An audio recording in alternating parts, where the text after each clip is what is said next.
كما أخرجك ربك من بيتك بالحق وإن فريقا من المؤمنين لكارهون يجادلونك في الحق بعدما تبين كأنما يساقون إلى الموت وهم ينظرون وإذ يعدكم الله إحدى الطائفتين أنها لكم وتودون أن غير ذات الشوكة تكون لكم ويريد الله أن يحق الحق بكلماته ويقطع دابر الكافرين ليحق الحق ويبطل الباطل ولو كره المجرمون إذ تستغيثون ربكم فاستجاب لكم أني ممدكم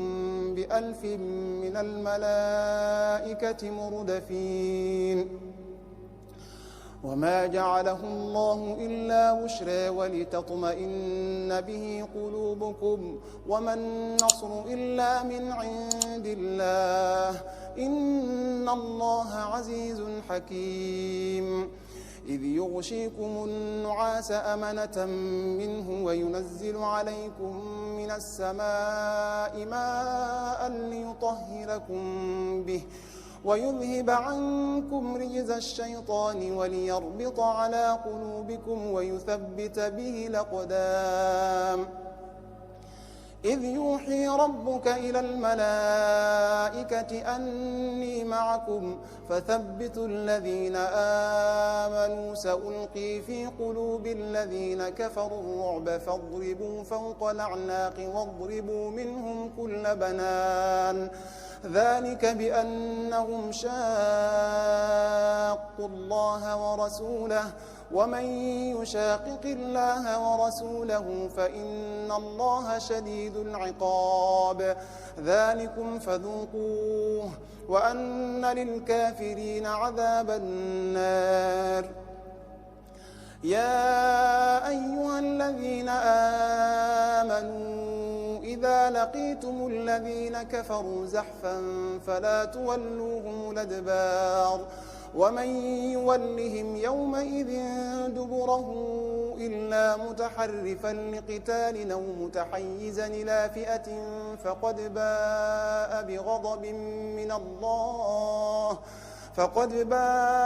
بغضب من الله ومأواه جهنم وبئس المصير فلم تقتلوهم ولكن الله قتلهم وما رميت إذ رميت ولكن الله رمى وليبلي المؤمنين منه بلاء حسنا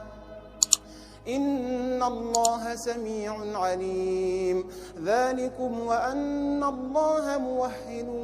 كيد الكافرين إن تستفتحوا فقد جاءكم الفتح وإن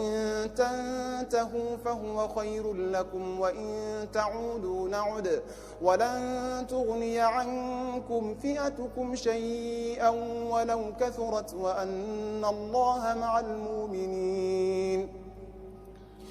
يا أيها الذين آمنوا أطيعوا الله ورسوله ولا تولوا عنه وأنتم تسمعون ولا تكونوا كالذين قالوا سمعنا وهم لا يسمعون